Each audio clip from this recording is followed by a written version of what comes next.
നമസ്കാരം. സ്റ്റഡി ഡെസ്കിൻ്റെ പുതിയൊരു വീഡിയോയിലേക്ക് സ്വാഗതം. ഇന്നത്തെ ക്ലാസ്സിൽ ഫ്രഞ്ച് വിപ്ലവത്തിൻ്റെ മൂന്നാമത്തെ ഭാഗമാണ് നമ്മൾ പഠിക്കാൻ പോകുന്നത്. ആദ്യത്തെ 2 ക്ലാസ്സുകൾ കണ്ടിട്ടില്ലാത്തവർ അതിൻ്റെ ലിങ്ക് ഡിസ്ക്രിപ്ഷനിൽ നൽകിയിട്ടുണ്ട്, കാണാൻ ശ്രമിക്കുക. ക്ലാസ്സിലേക്ക് കടക്കാം. ഫിസിയോക്രാറ്റുകൾ ഫ്രഞ്ച് ജനതയെ സ്വാധീനിച്ചിരുന്ന സാമ്പത്തിക വിദഗ്ധരാണ് ഫിസിയോക്രാറ്റുകൾ. ഇവരിൽ പ്രമുഖരായിരുന്നു ടർഗോ, നെക്കർ തുടങ്ങിയവർ. ലൂയി 16-ന്റെ ഉപദേഷ്ടാവായിരുന്ന ടർഗോ ഫ്രാൻസിന്റെ സാമ്പത്തിക സ്ഥിതി മെച്ചപ്പെടുത്തുന്നതിനായി അനേകം പദ്ധതികൾ ആവിഷ്കരിച്ചു. മധ്യവർഗത്തിന്റെ താൽപ്പര്യങ്ങളായിരുന്നു ഇവരുടെ സാമ്പത്തിക നയങ്ങളിൽ പ്രതിഫലിച്ചത്. കൃഷിക്ക് പ്രോത്സാഹനം നൽകുക, ഭക്ഷ്യവസ്തുക്കളിൽ വ്യാപാര സ്വാതന്ത്ര്യം അനുവദിക്കുക എന്നിവ അവയിൽ പ്രധാനപ്പെട്ടവയായിരുന്നു. ഈ പരിഷ്കരണങ്ങൾ ഒരു പരിധിവരെ ഫ്രാൻസിന്റെ സാമ്പത്തിക സ്ഥിതി മെച്ചപ്പെടുത്തി. എന്നാൽ മേരി ആന്റോയിനേറ്റ് ചെലവ് ചുരുക്കാൻ തയ്യാറാകാതിരുന്നത് ടർഗോ രാജ്ഞിയുമായി ശത്രുതയിലാകുന്നതിന് കാരണമായി. രാജ്ഞിയുടെ എതിർപ്പ് മൂലം ലൂയി 16 ടർഗോയെ മന്ത്രിസ്ഥാനത്ത് നിന്നും പിരിച്ചുവിട്ടു. പുതിയ ഉപദേഷ്ടാവായി നിയമിക്കപ്പെട്ട നെക്കർ ടർഗോയുടെ പരിഷ്കരണം തുടരുവാൻ ശ്രമിച്ചെങ്കിലും ദേശീയ സഭയുടെ എതിർപ്പും ഇംഗ്ലണ്ടുമായുള്ള യുദ്ധവും മൂലം പുറത്താക്കപ്പെട്ടു.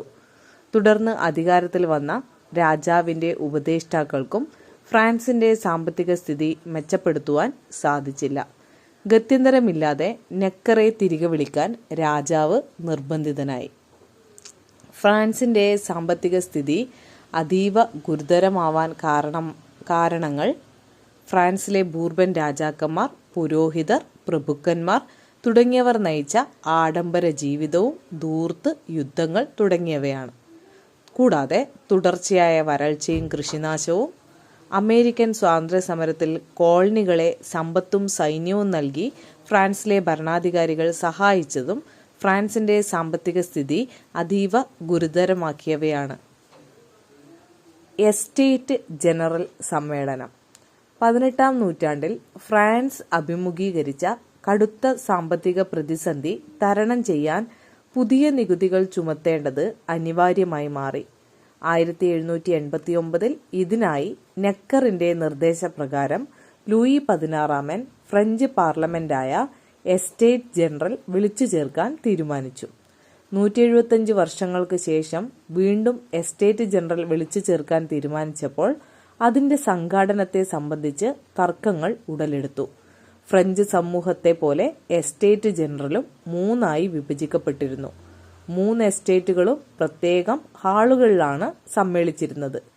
ഫ്രഞ്ച് ജനസംഖ്യയുടെ ചെറിയൊരു ശതമാനം മാത്രമായിരുന്ന പുരോഹിതർക്ക് 285 അംഗങ്ങളാണ് പ്രതിനിധി സഭയിൽ ഉണ്ടായിരുന്നത്. ഫ്രഞ്ച് ജനസംഖ്യയിൽ ഏകദേശം 1,40,000 മാത്രമായിരുന്ന പ്രഭുക്കൾക്ക് പ്രതിനിധി സഭയിൽ 308 അംഗങ്ങളുണ്ടായിരുന്നു. ഭൂരിപക്ഷം വരുന്ന സാധാരണക്കാരായ ജനങ്ങൾക്ക് പ്രതിനിധി സഭയിൽ 621 അംഗങ്ങളാണ് ഉണ്ടായിരുന്നത്. 1ഉം 2ഉം എസ്റ്റേറ്റുകളിലെ അംഗത്വം പരമ്പരാഗതമായിരുന്നു. എന്നാൽ 3-ാം എസ്റ്റേറ്റിലെ അംഗങ്ങൾ തിരഞ്ഞെടുക്കപ്പെട്ടവയായിരുന്നു. ഒരു സഭയ്ക്ക് 1 വോട്ട് എന്നതായിരുന്നു നിലനിന്നിരുന്ന രീതി. ആദ്യത്തെ 2 സഭകളും ഇതിനെ പിന്തുണച്ചു. 1ഉം 2ഉം എസ്റ്റേറ്റുകൾ ഒത്തുചേർന്നാൽ ഭൂരിപക്ഷം ഉറപ്പാക്കി അവർക്ക് ഭരണകൂടത്തെ നിയന്ത്രിക്കാം എന്നതായിരുന്നു ഇതിന്റെ കാരണം. തങ്ങൾ പ്രതിനിധീകരിക്കുന്ന വിഭാഗങ്ങളുടെ ആവലാതികളും ആവശ്യങ്ങളുമായി എത്തിച്ചേർന്നവരായിരുന്നു 3-ാം എസ്റ്റേറ്റിലെ എല്ലാ പുതിയ പ്രതിനിധികളും. എന്നാൽ രാജാവായ ലൂയി 16 ഈ പ്രശ്നങ്ങൾ പരിഹരിക്കുന്നതിനുള്ള യാതൊരു മുന്നൊരുക്കങ്ങളും നടത്തിയിരുന്നില്ല. പാർലമെന്ററി സമ്പ്രദായത്തെക്കുറിച്ച് രാജാവിന് വേണ്ടത്ര പരിജ്ഞാനമില്ലാത്തതായിരുന്നു ഇതിന്റെ പ്രധാന കാരണം. ഓരോ എസ്റ്റേറ്റിനും ഓരോ വോട്ട് മതിയെന്നും ഓരോ അംഗത്തിനും ഓരോ വോട്ട് വേണ്ട എന്നും രാജാവിനെ അനുകൂലിക്കുന്ന ആദ്യത്തെ 2 എസ്റ്റേറ്റുകൾ വാദിച്ചു. എന്നാൽ 3 എസ്റ്റേറ്റുകളിലെയും ഓരോ അംഗത്തിനും ഓരോ വോട്ട് തന്നെ വേണമെന്നായിരുന്നു കോമൺസ് എന്നറിയപ്പെടുന്ന 3-ാമത്തെ എസ്റ്റേറ്റിന്റെ ആവശ്യം. വോട്ട് ചെയ്യുന്നതിലെ തർക്കം തുടരവെ 3-ാമത്തെ എസ്റ്റേറ്റിലെ അംഗങ്ങൾ തങ്ങളാണ് ഫ്രാൻസിലെ ദേശീയ അസംബ്ലി എന്ന് പ്രഖ്യാപിച്ചു. അവർ അടുത്തുള്ള ഒരു ടെന്നീസ് കോർട്ടിൽ സമ്മേളിച്ചു. ഫ്രാൻസിനായി ഒരു ഭരണഘടന തയ്യാറാക്കിയ ശേഷം മാത്രമേ പിരിയുകയുള്ളൂ എന്ന് അവർ പ്രതിജ്ഞ ചെയ്തു. ഇതാണ് ടെന്നീസ് കോർട്ട് പ്രതിജ്ഞ എന്നറിയപ്പെടുന്നത്. ടെന്നീസ് കോർട്ട് പ്രതിജ്ഞ ഒന്ന് വിശദമായി പഠിക്കാം. മൂന്നാം എസ്റ്റേറ്റിന്റെ പ്രതിനിധികൾ 3 സഭകളും ഒരുമിച്ച് സമ്മേളിക്കണമെന്നാവശ്യപ്പെട്ടെങ്കിലും ആദ്യത്തെ 2 സഭകളും ഇതിനോട് അനുകൂലിച്ചില്ല. ഇതേ തുടർന്ന് 1789 ജൂൺ 17-ാം തീയതി മൂന്നാം എസ്റ്റേറ്റിലെ അംഗങ്ങൾ തങ്ങളാണ് ഫ്രാൻസിന്റെ യഥാർത്ഥ ജനപ്രതിനിധികൾ എന്ന് പ്രഖ്യാപിക്കുകയും തങ്ങളുടെ സഭയെ ഫ്രഞ്ച് ദേശീയ സഭ, ഫ്രഞ്ച് നാഷണൽ അസംബ്ലി എന്ന് വിളിക്കുകയും ചെയ്തു. ഉപരിസഭകളുടെ പിന്തുണയോടെ ലൂയി 16 ഈ സഭ സമ്മേളിച്ചിരുന്ന ഹാൾ അടച്ചിടുകയും പട്ടാളക്കാവൽ ഏർപ്പെടുത്തുകയും ചെയ്തു. ജൂൺ 20-ന് ഴാങ് സിൽവിയൻ ബൈലി, അബ്ബേസിയസ്, മിറാബോ തുടങ്ങിയവരുടെ നേതൃത്വത്തിൽ തൊട്ടടുത്തുണ്ടായിരുന്ന ടെന്നീസ് കോർട്ടിൽ മൂന്നാം എസ്റ്റേറ്റിലെ പ്രതിനിധികൾ സമ്മേളിച്ചു. ഒരു വ്യവസ്ഥാപിത ഭരണഘടന ഉണ്ടാകുന്നതുവരെ തങ്ങൾ പിരിഞ്ഞു പോവുകയില്ലെന്ന് അവർ പ്രഖ്യാപിച്ചു. ഇത് പിൽക്കാലത്ത് ടെന്നീസ് കോർട്ട് പ്രതിജ്ഞ എന്നറിയപ്പെട്ടു. ദേശീയ സഭയുടെ ഈ സമ്മേളനമാണ് പിൽക്കാല ചരിത്രത്തിൽ ടെന്നീസ് കോർട്ട് അസംബ്ലി എന്ന പേരിൽ വിഖ്യാതമായത്. ബാസ്റ്റിൽ കോട്ടയുടെ പതനവും വിപ്ലവത്തിന്റെ ആരംഭവും.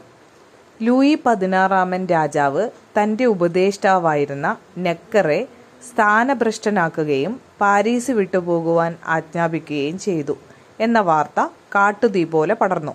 പ്രകോപിതരായ ജനക്കൂട്ടം പാരീസ് നഗരത്തിലെ ധാന്യ സംഭരണശാലകളും റൊട്ടിക്കടകളും കയ്യേറി. ആയുധങ്ങൾ സംഭരിച്ച അവർ 1789 ജൂലൈ 14-ാം തീയതി സ്വാതന്ത്ര്യം, സമത്വം, സാഹോദര്യം എന്നീ മുദ്രാവാക്യങ്ങൾ മുഴക്കിക്കൊണ്ട് ബൂർബൻ രാജവാഴ്ചയുടെ പ്രതീകമായിരുന്ന ബാസ്റ്റിൽ ജയിൽ തകർത്തു. മണിക്കൂറുകൾക്കകം പാരീസ് നഗരം തങ്ങളുടെ നിയന്ത്രണത്തിലാക്കുകയും ചെയ്തു. ബാസ്റ്റിൽ കോട്ടയുടെ തകർച്ച ഫ്രഞ്ച് വിപ്ലവത്തിന്റെ ആരംഭമായി കണക്കാക്കുന്നു. ഫ്രാൻസിന്റെ ഗ്രാമപ്രദേശങ്ങളിലും അക്രമങ്ങൾ അരങ്ങേറി. നികുതി പിരിവുകാരും ജനങ്ങളുടെ കോപത്തിനിരയായി. ജനരോഷം ഭയന്ന ലൂയി 16 ദേശീയ സഭ പാസാക്കിയ നിയമങ്ങൾക്ക് അംഗീകാരം നൽകി.